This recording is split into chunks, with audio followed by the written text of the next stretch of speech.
noite a todos que nos acompanham. Mais uma vez aqui juntamente com o engenheiro e empresário Cid Bertanha, estamos aqui realizando mais uma live no Desvendar dos Dogmas. Inicialmente agradecer à TV Batatais, ao Devair Lima, ao William que nos dá o suporte e ao Espaço Harmonia, que nos cede o local para esta gravação. Inicialmente, vamos cumprimentar aqui o Cid Bertanha. Cid, mais uma vez, boa noite. Boa noite, Adir. Boa noite aos ouvintes da TV Batatais. Boa noite à diretoria da TV Batatais. É mais uma oportunidade de estar aqui, agradeço, e uma oportunidade de podermos tratar de assuntos que muitas vezes é polêmico, mas que é interessante para a vida. Cid Bertanha, na última live nós tratamos do processo reencarnatório. Depois desse processo reencarnatório, como fica?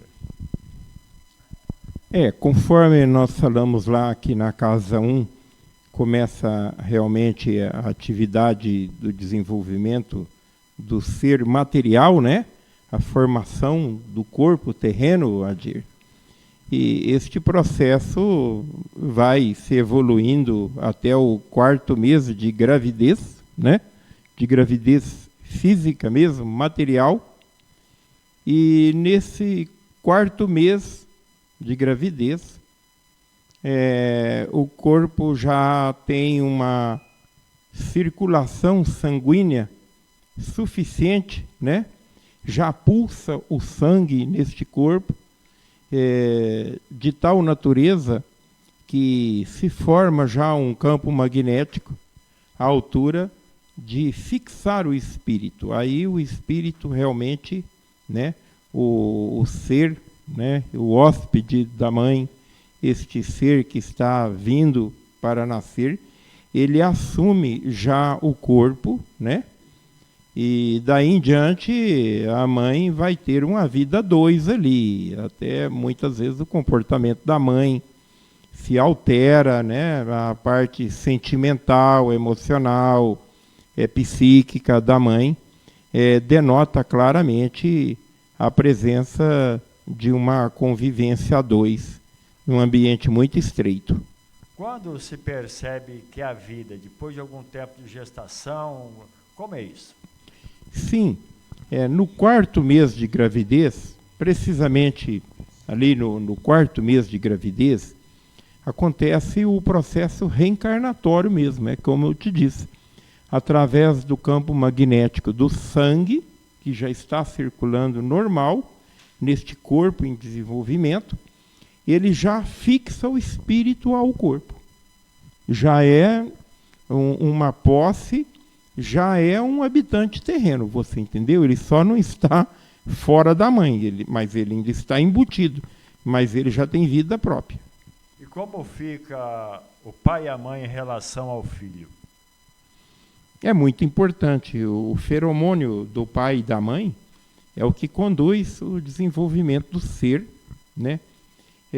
Precisamente até os 28 anos de idade, você entendeu? Até os 28 anos de idade, o DNA do pai e da mãe influencia na formação deste ser, né? Tanto nas emoções, quanto na natureza do ser, né? Do futuro dele. Não é só a educação física, aquilo que ele é educado, estudado, aprendido, não. É uma questão mais profunda do ser, você entendeu? É algo que está no DNA do pai e no DNA da mãe, você entendeu? E aí intercala um período de 7 anos cada um, que é possível bem explicar isso daí. Certo. E qual é a influência dos pais na vida da criança na fase dela como criança e na fase adulta? A influência é muito grande. Veja você, um filho que não tem um pai presente nos primeiros 7 anos de vida dele, ele, consequentemente, vai ter desafios pela vida bem mais pesado, bem mais difícil do que um filho que teve um pai amoroso, um pai presente, um pai que demonstrou sempre carinho, mesmo que seja um pai severo, durão, tal, mas que tem amor e que assuma o filho. Aquele pai que fala: meu filho, eu sou teu pai, eu te amo e eu assumo toda e qualquer parada em defesa da sua vida e do seu bem. Eu te quero bem e eu cuido de você. Isso para o filho é tudo, você entendeu? Os primeiros 7 anos de vida dele, ele vai ter paz, vai ter desenvolvimento físico, porque é a formação da primeira cor da áurea humana, né? É o momento em que a cor vermelha, né, da áurea vai se formar, que se chama, numa linguagem popular aí, que eu não gosto dessa palavra também, chamado chakra, mas que, na verdade, é um conjunto de glândulas básicas, né?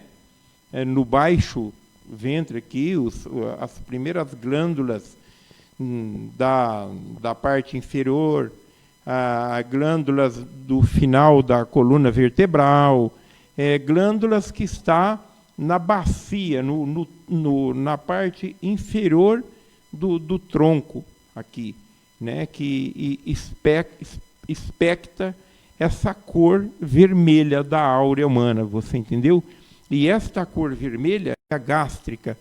Quando você vê alguém que tem refluxo, que tem problemas gástricos, que tem N problemas gástricos, está ligado diretamente ao DNA do pai. E a doença ou as doenças hereditárias? Doenças hereditárias também você adquire através do DNA do pai e da mãe. E aí, isto, consequentemente, é atraído por uma igual espécie, né? O filho vem no lar, não é porque ele é o mais perfeito ou o vitorioso daqui e dali.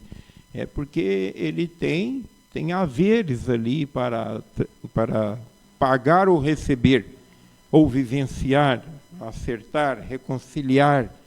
Então, os pais é uma oportunidade que abre para uma vida de um ser e também é o lugar em que ele precisa vir para se desenvolver, para aprimorar na sua caminhada da vida. Existe o arrependimento e existe alguns outros sentimentos, né? Podemos classificar como o amor, né? Várias emoções do ser humano. Alguns têm diferença do outro através de DNA também, nessas emoções? Tem diferença através do desenvolvimento em que cada um está. Um estado de desenvolvimento que cada um está. Você entendeu? Quanto mais inferior é o desenvolvimento da pessoa, mais emotivo, mais decadente, mais assim dependente se torna as emoções. Quanto mais desenvolvido é a pessoa, mais autênticas são as emoções, mais verdadeira, mais próspera. Então, isso é natural em relação ao grau de desenvolvimento de cada ser. Certo. Esses dias, conversando com um amigo, ele falou, já que está fazendo as lives lá com o Cid Bertanha, inclusive eu tenho acompanhado e gostado muito, é o Luiz Antônio, o qual quero mandar um abraço. Obrigado.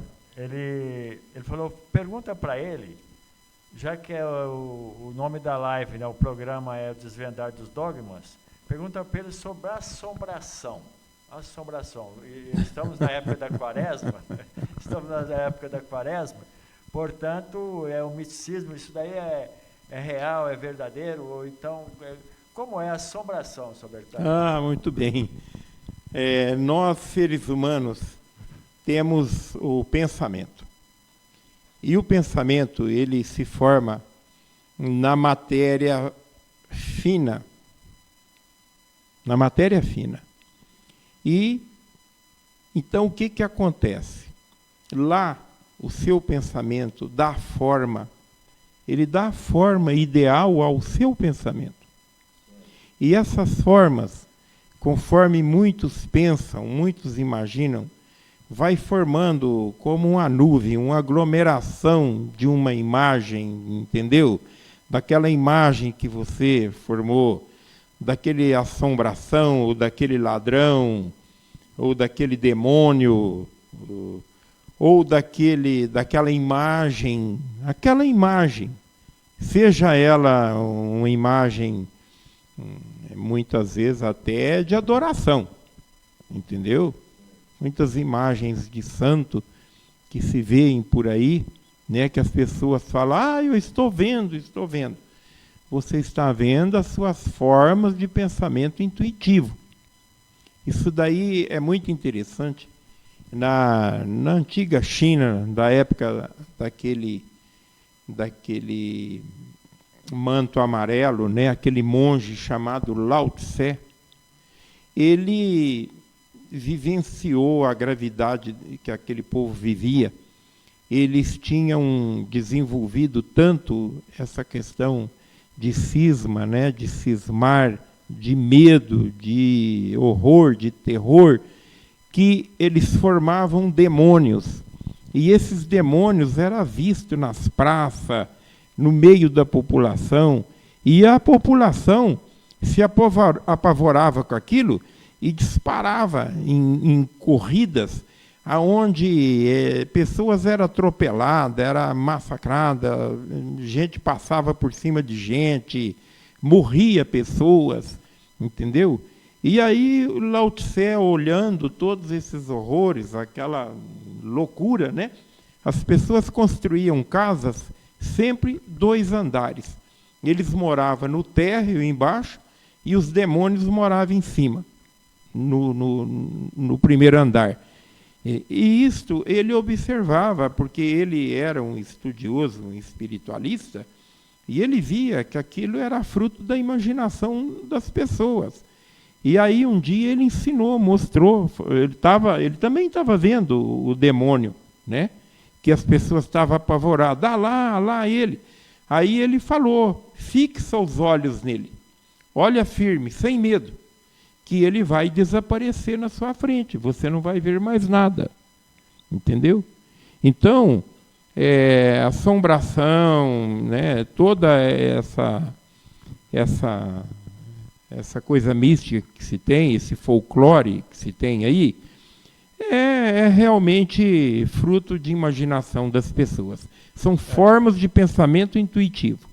Algumas pessoas afirmam que antigamente, por ter pouco centro espírita, para acolher, né, esses espíritos, muitos deles até obsessores, faziam com que aparecesse mesmo, e esses obsessores perturbavam as pessoas a ponto das pessoas terem que procurar algum lugar pedindo socorro, né, para se livrar daquele mal. A senhora acredita nisso também, que tenha ocorrido isso, que até hoje possa existir esses espíritos obsessores? Possessão existe.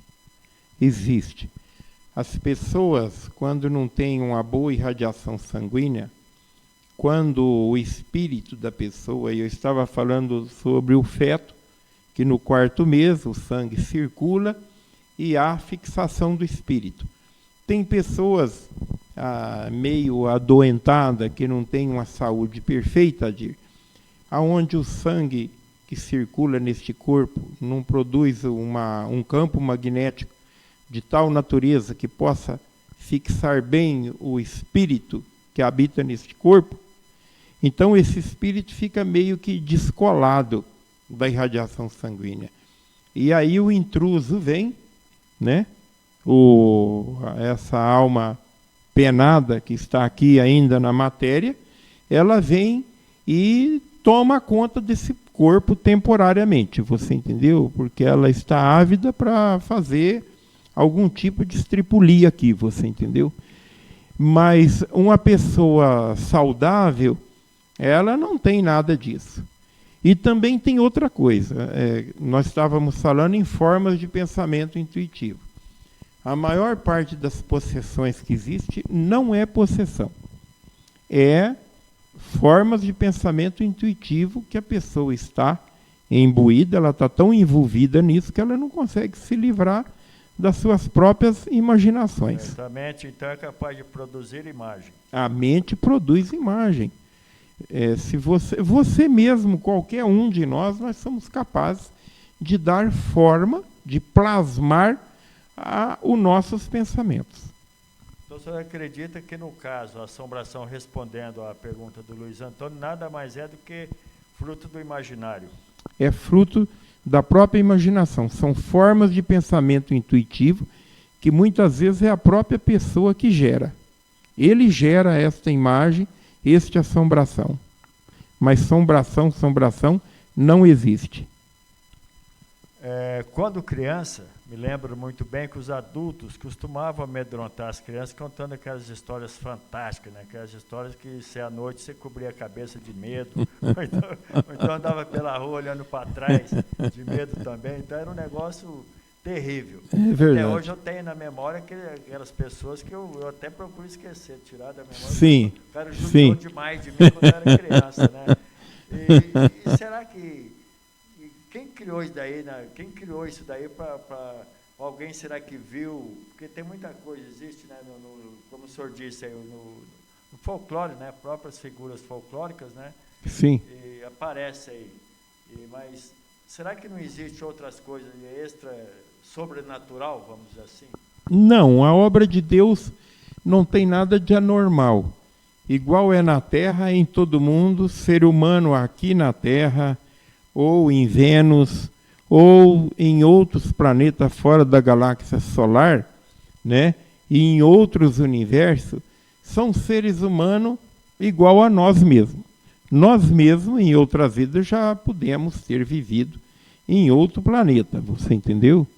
A Terra, hoje, é muito importante para o ser humano, porque é um planeta em que o juízo de Deus está atuando. Então, todos os espíritos já amadurecidos, que já chegou no final do seu curso de desenvolvimento, estão aqui. Mas eles podem ter vindo, inclusive, de outros planetas. E são a mesma figura, que é aquele que se desenvolve, que cresce e que se torna belo, à semelhança de Deus. Esta sentença não muda na obra de Deus, é tudo igual. A não ser alguma aberração aí, um problema genético, alguma coisa que nasce alguém deformado, com mais um olho, alguma coisa assim, que pode haver uma aberração da natureza através de uma intoxicação dos geradores do DNA do pai e da mãe, algum problema de ordem genética. O senhor acredita que, pelo menos aí o senhor deixou transparecer, que o senhor acredita que existem, então, seres além de nós? Lógico, a obra de Deus é imensa. Eu costumo dar um exemplo assim, eu falo para a pessoa, à meia-noite, se você pegasse uma nave espacial e subisse, e desse uma volta sempre em oposição ao Sol. Você entendeu? Quer dizer, à meia-noite o Sol está aqui nos nossos pés, aqui, né? Está girando. Está em oposição à Terra. Então, você olhando para o céu, com os instrumentos que você conseguir ter, para olhar para o universo afora. Tudo que você vê é apenas um universo, chamado Éfeso. São 7. São 7 universos posteriormente criados e que tem aí os seus bilhões de planetas e com milhões de planetas com vidas humanas, você entendeu? Aqui na galáxia solar, nós sabemos que o planeta de Vênus tem vida humana. Há pouco o senhor falava sobre pessoas adoentadas e que se deixam aí, essas almas penadas também, como foi dito, adentrar o seu corpo e prejudicá-lo mais ainda. Agora, o que fazer? Existe alguma coisa para blindar essa pessoa, algum escudo evitando isso? A primeira coisa que se deve fazer é tratar o sangue dela para melhorar a irradiação sanguínea dela, para que o espírito dela possa fixar melhor no corpo, né? Tomar conta do seu invólucro que ele precisa aqui na matéria para peregrinar pela matéria. O espírito entendeu? se queixa do não cuidado com o corpo? O espírito se queixa? Não. Se eu não cuidar bem de mim, do meu corpo. Sim, é dever dele cuidar do bem que lhe foi confiado para ele poder caminhar aqui na matéria. Se ele não zela do corpo, se ele é um desmanzelado, um omisso, ele vai ter consequências, você entendeu? Porque este corpo vai chegar uma hora que não vai conseguir mais carregá-lo aqui. Então, nós devemos ter amor ao nosso corpo e zelar dele. Não só por beleza e tudo, por saúde. Não fazer extravagância, não sacrificá-lo tanto, não judiá-lo tanto, porque ele é um instrumento limitado. Se alimentar, né? Procurar se alimentar de acordo, né? Se alimentar direito, exatamente. Dar a ele minerais e energias necessárias para ele, né? Para ele ter um estado vegetativo saudável, né? Cid Bertanha, quando da criação do mundo, né, Deus gostou do que viu. Inclusive, nós já até falamos isso numa live aí anterior. E hoje a gente vê que a coisa está meio diferente daquilo que foi, né, quando da criação e daí por diante, né, a coisa veio vindo, e agora muita gente não cuida daquilo que foi criado, né? E isso daí terá uma resposta em breve, ou isso ainda demora para que possamos ter que seja tomada alguma atitude por algum ser superior? Então, Adir, a nossa imaginação é muito imediatista, né? Somente Deus sabe a hora de ele intervir, dando um fim a essa pandemia humana, né? Essa desordem humana. Mas o que nós sabemos e temos convicção é que a Terra está sob o juízo de Deus, né? Está vindo uma estrela radiante, uma estrela de luz, que traz forças, né? Que traz forças e radiações primordiais, em que purifica tudo por onde ela passa. Então, as trevas recuarão, né? Tudo que é contra a luz vai ser repelido. A terra vai ser limpa novamente. E diz nas preleções vinda da luz que a terra se tornará virginal novamente, bela como foi outrora. Você entendeu? E só sobreviverá na terra aqueles que vibram na vontade de Deus, no amor de Deus e na justiça de Deus. Isso é o que está previsto para a terra, né? O novo milênio, né? 1000 anos para um tempo de luz na terra, né? Isso está bem explícito, bem claro, bem assim, didático na obra Na Luz da Verdade, Mensagem do Graal, cujo autor chama-se Abdrushim. É muito claro, muito fácil de entender, de compreender. É só estudar e ler e dedicar, que vai compreender facilmente todo esse acontecimento. E esse livro pode ser adquirido como? Este livro você pode adquirir através da editora Ordem do Graal na Terra, né? Ou você pode também lê-lo através da internet, porque ele está publicado aí na rede mundial, gratuitamente. Você pode baixá-lo e ler no computador. Existe uma curiosidade comigo que eu ia te perguntar já há algum tempo.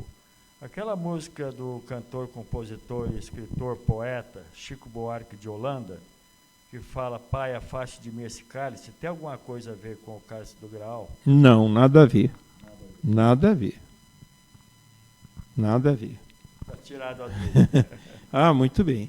O cálice do grau, nós já falamos aqui, né? Falamos a respeito. Isso, muito bem. Então tá aí.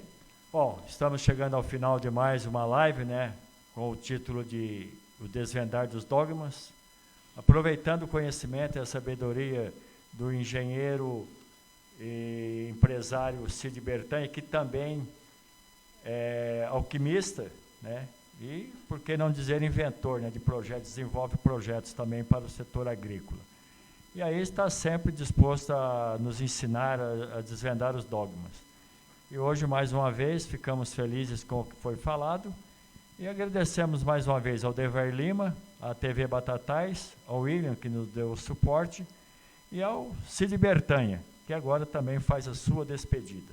Muito obrigado. Obrigado você, Adir. Obrigado aí o Devair, ao William. E é sempre um prazer estar aqui com vocês. O meu muito obrigado e até a próxima. Até a próxima e obrigado.